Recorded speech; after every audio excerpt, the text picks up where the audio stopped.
भक्ति की शुरुआत होती है विश्वास से। याद रखिए, भगवान पर पूर्ण भरोसा हो। अच्छा, अभी क्या है, रात है कि दिन है? बोलो मैया, क्या है अभी? क्या है बोलो जरा जोर से। अभी दिन है ना, पर मैं कहूं कि नहीं नहीं रात है, अभी रात के 11 बज रहे हैं, आप मानोगे? मैं कहूं कि अभी रात के 11 बज रहे हैं, आप मानोगे? नहीं मानोगे ना? क्यों नहीं मानोगे? क्योंकि आपको दिख रहा है कि ये दिन है। जैसे आपको अपने आप पर भरोसा है, अपनी आंख पर भरोसा है कि मैं देख रहा हूं दिन है, और आप कह रहे हो रात, कैसे मान लें भाई अभी तो दिन है। ऐसे ही जैसे आपको अपने आप पर भरोसा है, ऐसे भगवान पर भरोसा हो जाए, बस ये भरोसा ही ईश्वर तक पहुंचाएगा। इस कोटि का विश्वास होना चाहिए।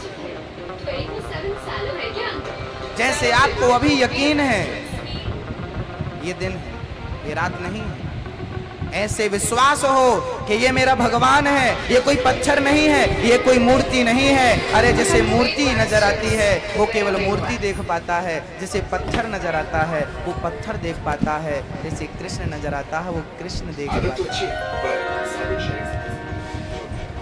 नजरिया है अपना अपना, एक ही वस्तु है पर देखने का नजरिया अलग होता है। एक मंदिर का निर्माण हो रहा था, एक मंदिर का निर्माण हो रहा था।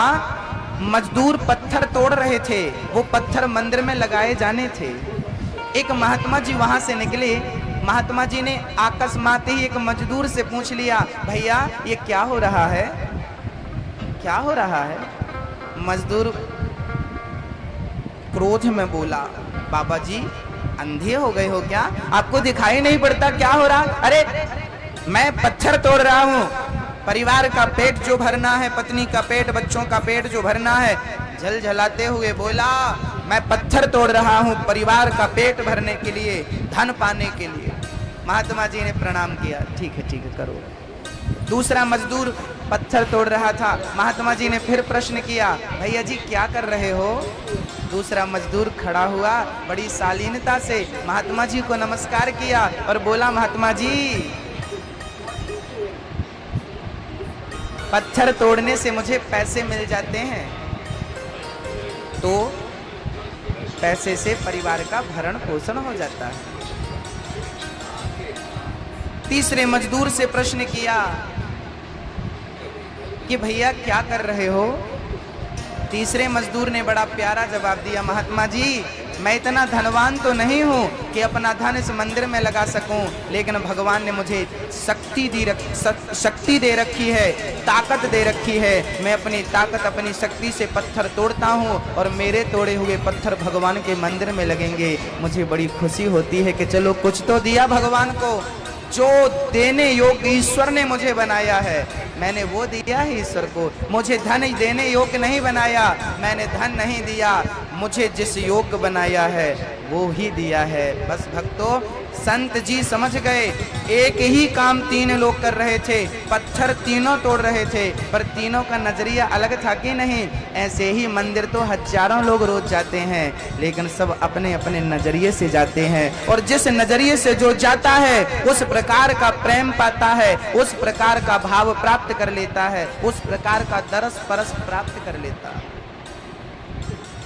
जैसे कि ये टेंट वाले भैया जो है ना हमारे अंबा के, इन्होंने ये पूरा टेंट जो लगाया है, पिछली बार ही इन्होंने कह दिया था कि मैं निःशुल्क सेवा करूंगा, और देखिए कितना सुंदर सेवा दिया है इन्होंने, कितनी सुंदर सेवा दी है। लाखों में भी ये व्यवस्थाएं आपको नहीं मिलती जो सेवा इन्होंने अपने प्रेम और अपने समर्पण और अपने भक्ति से दी है। याद रखना, भगवान की सेवा धन से नहीं की जा सकती, भगवान की सेवा सच्चे प्रेम से, सच्चे भाव से की जा सकती है। और ये भाव हमारे टेंट वाले भैया जी ने करके दिखा दिया।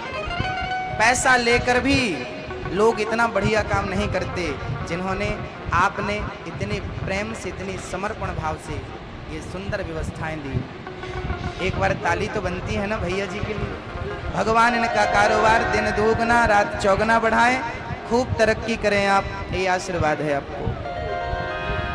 जो दिया है ईश्वर ने, इन्हें टेंट का मालिक बनाया है, इन्होंने अपना टेंट भगवान की सेवा में समर्पित कर दिया। यही है समर्पण। हमें ईश्वर ने जो दिया है हम वो दे दें। हमें धन नहीं दिया पर ताकत दी है, चलो हम झाड़ू लगाएंगे, यहाँ पर झाड़ू लगाइए। हमें टेंट का मालिक बनाया है, हमने टेंट दे दिया यहाँ पर। हमको ईश्वर ने धन देने के योग्य बनाया है, हमने धन की सेवा कर दी।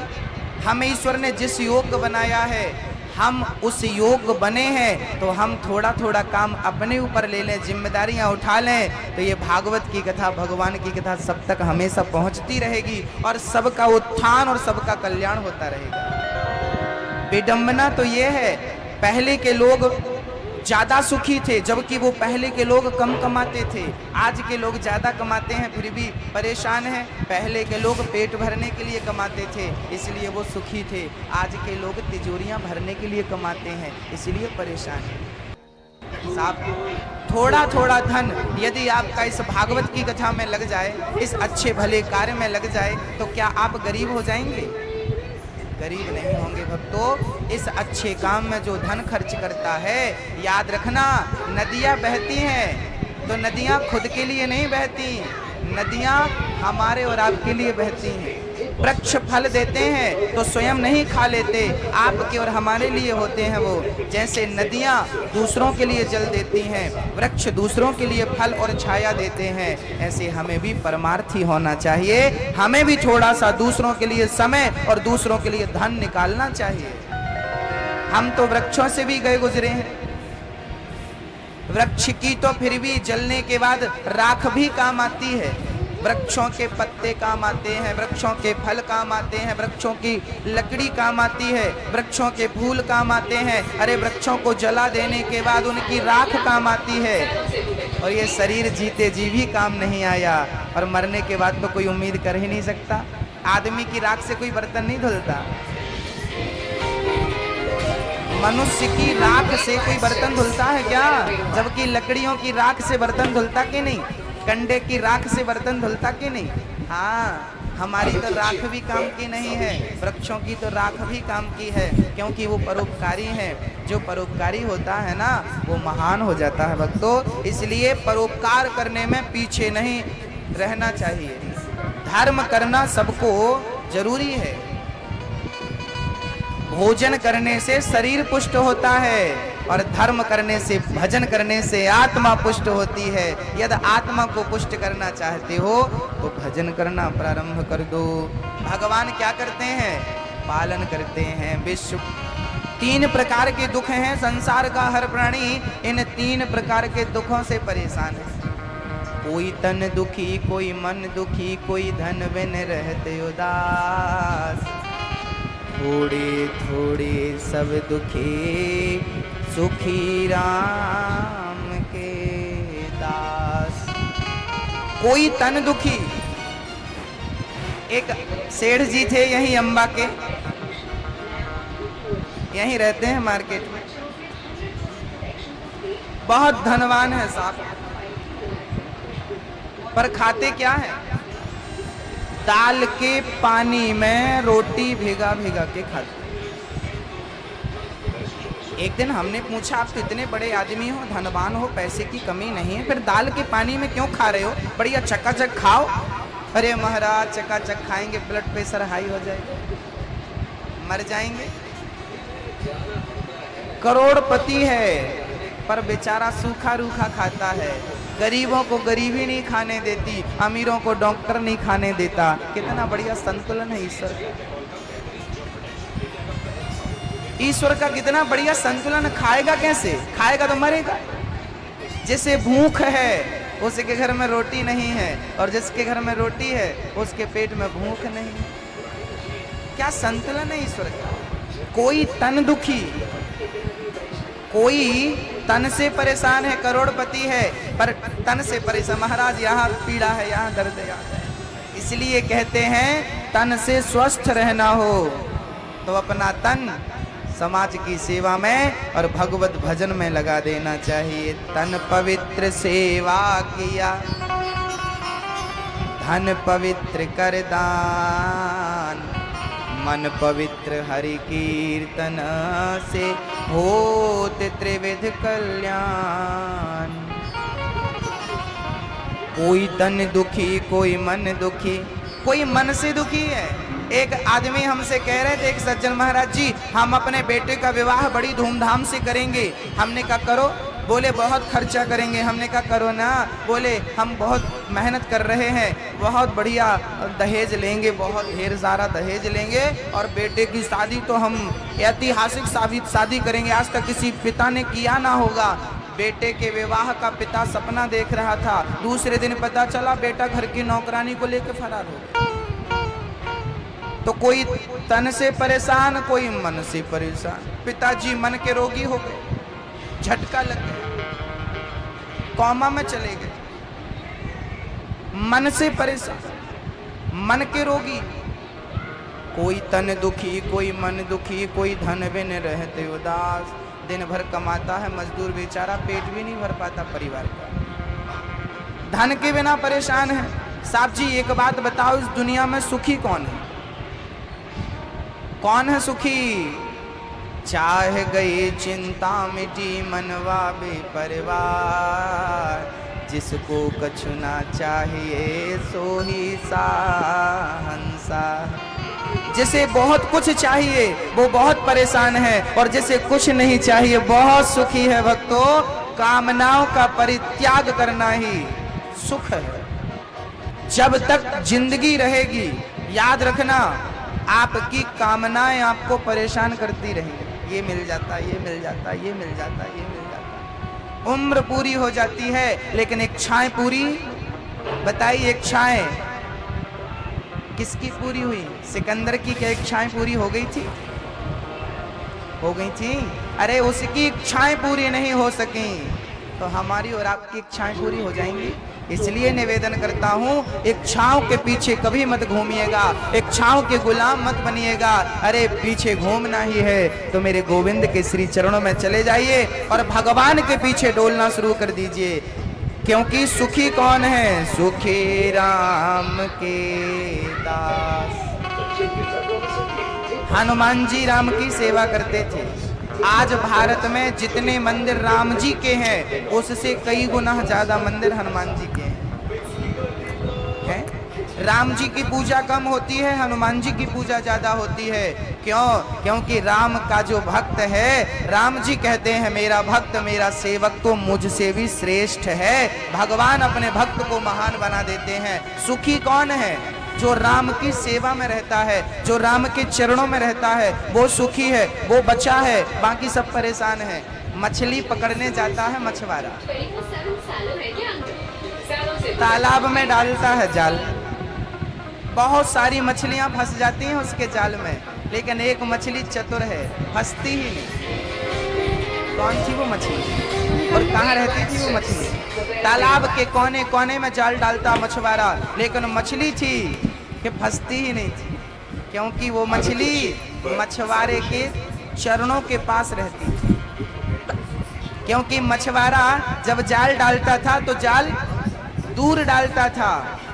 जो मछली दूर होती थी मछुआरे से वो तो फंस जाती थी, लेकिन जो मछली मछुआरे के चरणों में ही रहेगी, आस पास रहेगी, वो 10 बार नहीं 50 बार जाल डाले तो क्या कोई मछली फंसेगी? हाँ, माया के और दुखों के जाल में वही लोग फंसते हैं जो भगवान से दूरी बनाकर रखते हैं। जो भगवान के चरणों में होते हैं ना, वो कभी माया और दुख के जाल में नहीं फंसते।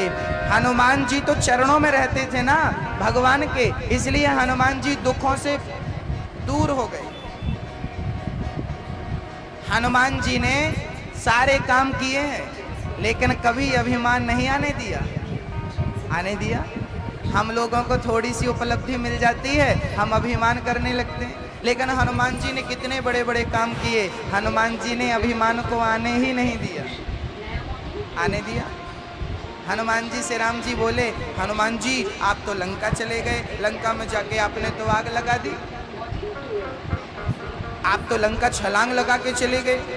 हनुमान जी बोले, प्रभु लंका मैं नहीं गया, लंका तो मैं आपके जहाज में बैठ करके गया था। राम जी बोले, मैंने आपको कौन सा जहाज दे दिया?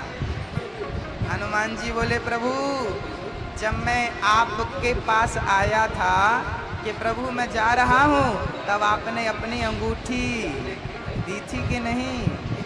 हाँ हाँ, अंगूठी तो मैंने दी थी। तो वो तो अंगूठी थी, जहाज थोड़े ही था। हनुमान जी बोले वो आपके लिए अंगूठी थी, पर मेरे लिए तो वही अंगूठी जहाज बन गई थी, और मैं उसी अंगूठी पर बैठ करके पार हो गया था। समुद्र मैंने पार नहीं किया, समुद्र को छलांग लगा के पार किसने किया था? हनुमान जी ने। हनुमान जी से पूछा गया छलांग लगा के आपने पार किया? हनुमान जी कह देते कि मैंने पार किया, तो अभिमान को आने की संभावना हो जाती। अभिमान के आने की संभावना हो जाती कि मैंने छलांग लगा के मैंने पार किया। इसलिए हनुमान जी ने अभिमान को आने की गुंजाइश ही नहीं रखी। हनुमान जी ने कह दिया प्रभु आपकी जो मुद्रिका थी ना, उसमें क्या लिखा था? चलिए हनुमान चालीसा पढ़ते हैं। उसमें लिखा है, प्रभु मुद्रिका मेली मुख माही, जलधि लांघ गए अचरज नाही। प्रभु मुद्रिका मेली मुख माही। किसी ने हनुमान जी से कहा हनुमान जी आपने अंगूठी राम जी की आपने मुंह में क्यों रखी? अरे आप तो ज्ञानी नामाग्र गण्यम हो, बुद्धि के देवता हो, और आपने अंगूठी मुख में रख ली। अरे अंगूठी भी क्या मुख में रखने की वस्तु है? हनुमान जी बोले अंगूठी तो मुंह में रखने की नहीं है, लेकिन अंगूठी में जो लिखा है ना वो तो मुंह में रखने का ही है। राम नाम अंकित ग्रह। क्या लिखा था अंगूठी में? राम लिखा था।